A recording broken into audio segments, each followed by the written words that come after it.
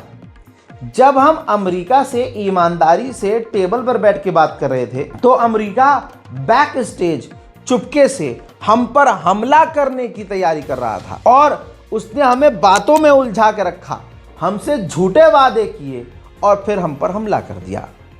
लेकिन अब ईरान किसी भी जाल में नहीं फंसेगा।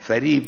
और उसके बाद सुप्रीम लीडर ने वही लाइन बोली जिस लाइन का आपको इंतज़ार है।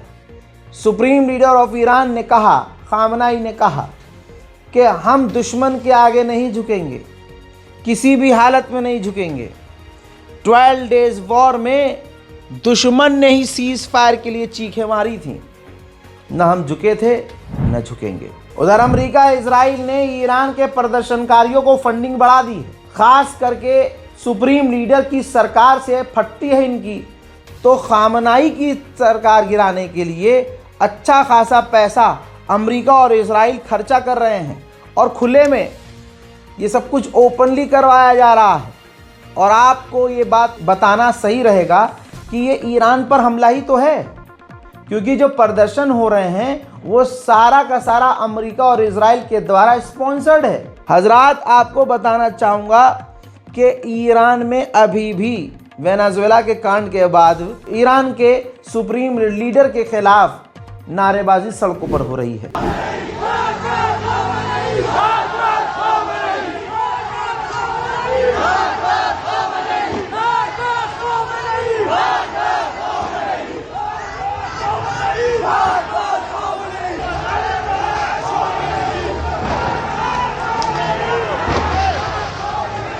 ये गद्दारी नहीं तो क्या है?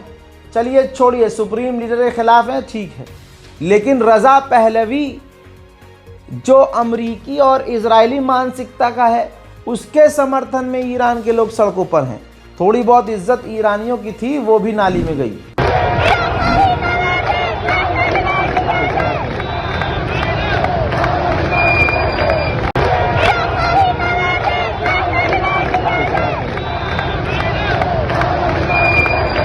अब इसके बाद क्या हमारे यहाँ मोदी जी की पुलिस होती? ओ हो भाई, हमारे यहाँ मोदी जी की पुलिस 15 मिनट के अंदर सब खेल खत्म कर देती है। धाड़ धाड़ गिरफ्तारी, धाए धाए गोलीबारी, चलो रबर बुलेट फायर हो। रबर बुलेट से याद आया, अब ईरान की पुलिस पूरे 10 दिन बाद अब रबर बुलेट फायर कर रही है।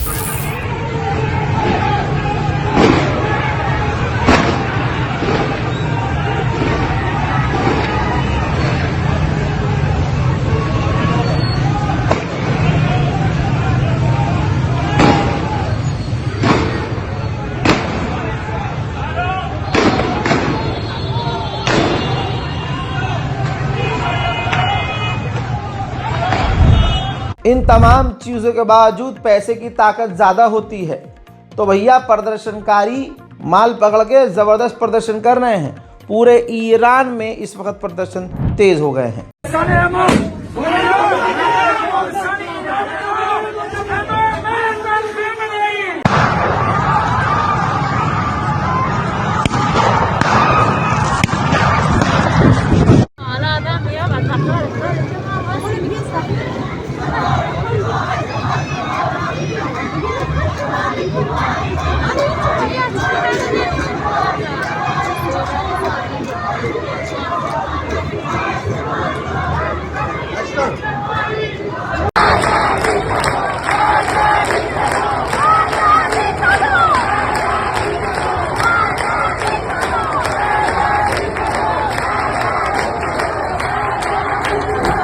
हजरात, आपको बताना चाहूँगा कि ईरान के राष्ट्रपति भी भड़के हैं। ईरान के राष्ट्रपति ने 2 टूक में बात खत्म कर दी। कहा कि हमारे क्षेत्र में जो अनस्टेबिलिटी पैदा करी है वो उसके अंदर अमेरिका और इजराइल का हाथ है, और फिर यही बवाल करके इलाके में शांति की बात करते हैं। ये बेतुकी बात कर रहे हैं, बवाल खुद कर रहे हैं,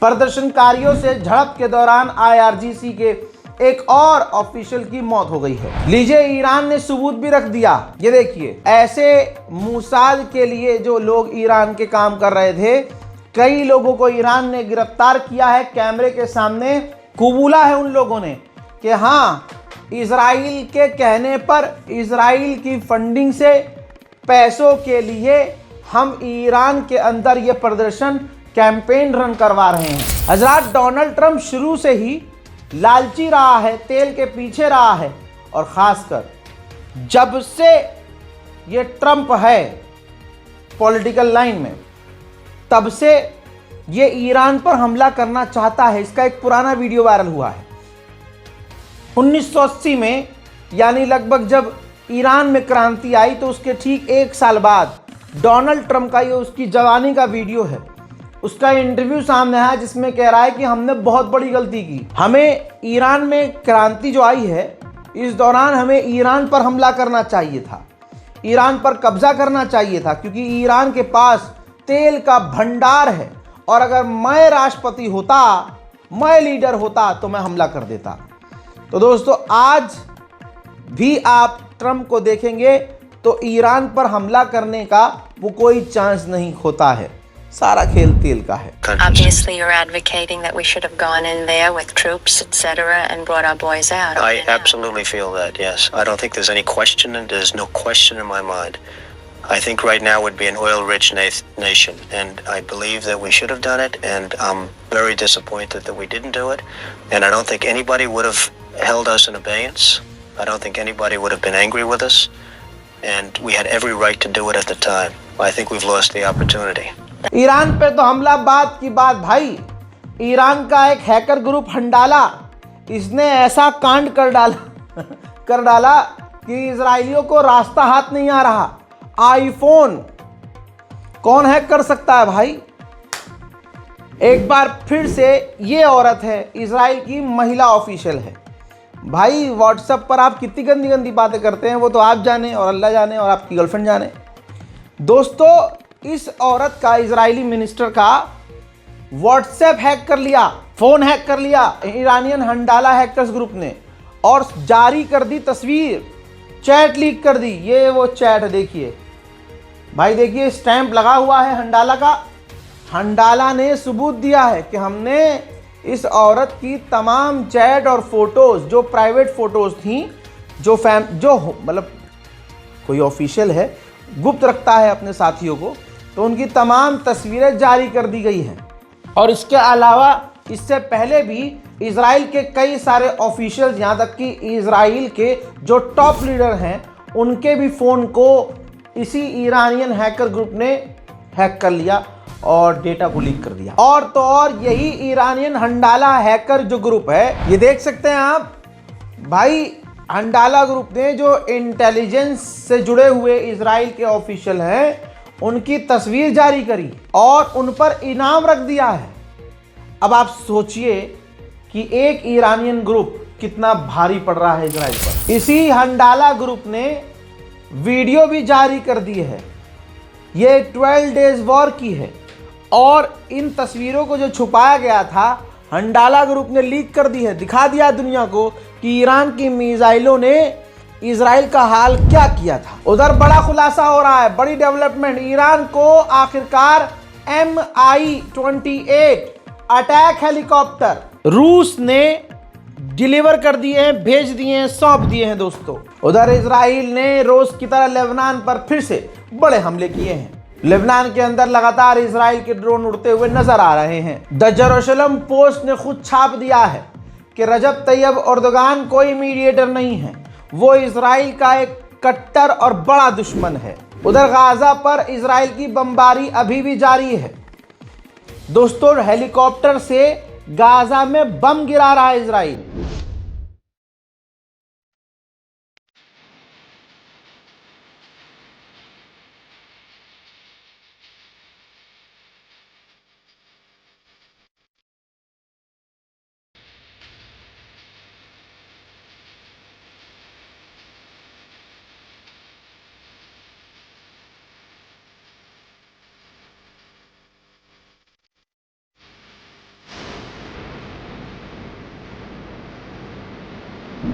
उधर गाजा के हालात तो बिना कुछ किए ही खराब हैं। बाढ़ है, तूफान है, जगह जगह पानी लगा है, कूड़ों का ढेर है, पीने का पानी नहीं है, खाने के लिए खाना नहीं, लोग परेशान हैं, सर्दी में पहनने के लिए कपड़ा नहीं। लेकिन हमें क्या हजरात, देखिए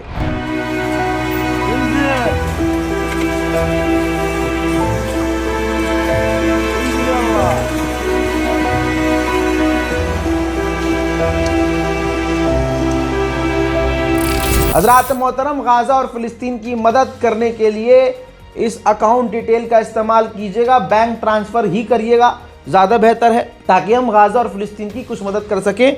स्कैनर के नीचे बैंक की तमाम जानकारी मौजूद है। दोस्तों, गाजा के हालात सुधरने के बजाय बिगड़ रहे हैं और दुनिया चुपचाप बैठी है। वहीं इजराइल की बोट सीधा हमला कर रही है गाजा के लोगों के ऊपर। तस्वीर देखिए दोस्तों, यानी जो ये हम सोच रहे हैं कि भैया हमला कम हो गया है, हमला नहीं कर रहा है, अब गाजा में शांति है, ऐसा बिल्कुल नहीं है। ये देखिए, गाजा में बिल्डिंग्स को अभी भी बम लगाकर उड़ा रहा है इजराइल, और ये काम उसका रोज का है। जैसे अमेरिका को तेल और गैस की भूख है, ऐसे ही गाजा के अंदर इजराइल को जमीन की भूख है। इजराइल गोलीबारी कर रहा है, बमबारी कर रहा है। नॉर्थन गाजा में ओपन फायरिंग के अंदर जो इजराइल ने की, एक महिला की मौत हो गई है। 11 साल की एक बच्ची, 11 साल उम्र क्या है, इजराइल ने फायरिंग करके गाजा में 11 साल की बच्ची जिसका नाम फातिमा था, कत्ल कर दिया। दोस्तों, एंजेलिना जॉली दौरे पर गई थी बॉर्डर तक। उन्होंने इसके बाद वीडियो जारी किया और बताया कि गाजा फिलिस्तीनियों के लिए मास ग्रेव बन चुका है, दुनिया का सबसे बड़ा कब्रिस्तान उनके लिए बन चुका है। जो उनकी मदद कर रहे थे और जो वहां रह रहे थे, दुनिया मदद नहीं कर रही है। मैं मांग करती हूं कि दुनिया और इंटरनेशनल ह्यूमन राइट ग्रुप वहां मदद पहुंचाए। And I really thought that's what it was. I even thought that's what the United Nations was. And I thought, okay, there's some lines in the sand. There's some understanding. We're going to grow and fight for improvements in these areas. And to watch and understand more and more how it's just simply, that's not what it is. That's not the world. The world is not, these are human rights. It is, these are human rights sometimes for these people, maybe sometimes for these people, never for these people. Yeah. It's food aid, 6% for these people, 50% for these people. अब आइए West Bank ले चलूं तो ये तस्वीर West Bank की है। West Bank में फिलिस्तीनियों के पेड़, ऑलिव ट्रीज को इजरायली सेटलरों ने आकर उखाड़ दिया है। उसी वेस्ट बैंक से इजराइल की फौज का भी जुल्म जारी है और कई सारे फिलिस्तीनियों को वेस्ट बैंक से गिरफ्तार किया गया है। चेक रिपब्लिक में इजराइल का ये सैनिक पहुंचा है तो हिंद रजब फाउंडेशन ने चेक रिपब्लिक से शिकायत की है कि एक इजरायली फौजी जिसने नरसंहार किया है वो आपके मुल्क में आया है, उसे गिरफ्तार करें। रजब तैयब एर्दोगान ही बोले हैं, भाई अरब तो चुप हो गया है लेकिन तुर्की कम से कम बोल रहा है। तुर्की के राष्ट्रपति रजब तैयब एर्दोगान ने कहा कि सीज फायर होने के बावजूद अभी भी गाजा के अंदर इजराइल मदद नहीं जाने दे रहा है, वो रोज लोगों को मार रहा है, रोज हमला कर रहा है। Bizim de çabalarımızla sağlanan ateşkese rağmen İsrail hükümeti insani yardım girişlerini engellemeye, sivilleri katletmeye, Orta Doğu'dan Afrika'ya uzanan geniş bir alanda istikrarsızlık üretmeye devam ediyor. हजारों पाबंदी और गिरफ्तारियों के बावजूद स्वीडन में इजराइल के खिलाफ प्रदर्शन जारी है। No more hiding, no more fear. The genocide is crystal clear. When I say sanctions, you say now sanctions, sanctions, sanctions. When I say justice, you say now justice, justice, justice.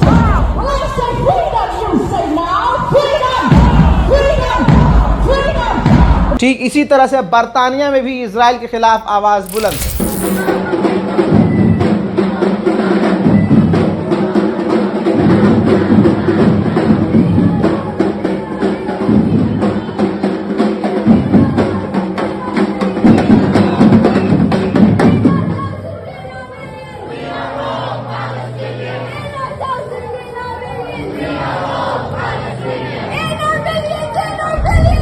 आप सोचिए, Israel की हेकड़ी भी निकल रही है, हवा भी tight है। 15 सालों में इजराइल की फौज के अंदर सबसे ज्यादा सुसाइड रेट बढ़ गए हैं। अपने आप को इजराइल के फौजी भारी मात्रा में खत्म कर रहे हैं, अपनी जान खुद ही ले रहे हैं और ये 15 सालों में सबसे ज्यादा बढ़ गया है। उधर यूएई की फौज पीछे हटी है और एसटीसी जो लड़ाका ग्रुप था ये आतंकवादियों का, जिन्होंने यमन के दूसरे इलाकों पर घुसपैठ करी थी और कब्जा किया था, यमन जब पीछे हटा तो वो आतंकवादी भी कमज़ोर हुए और आखिरकार यमन के लोगों ने वापस अपने अपने इलाकों पर कब्जा हासिल करना शुरू कर लिया है।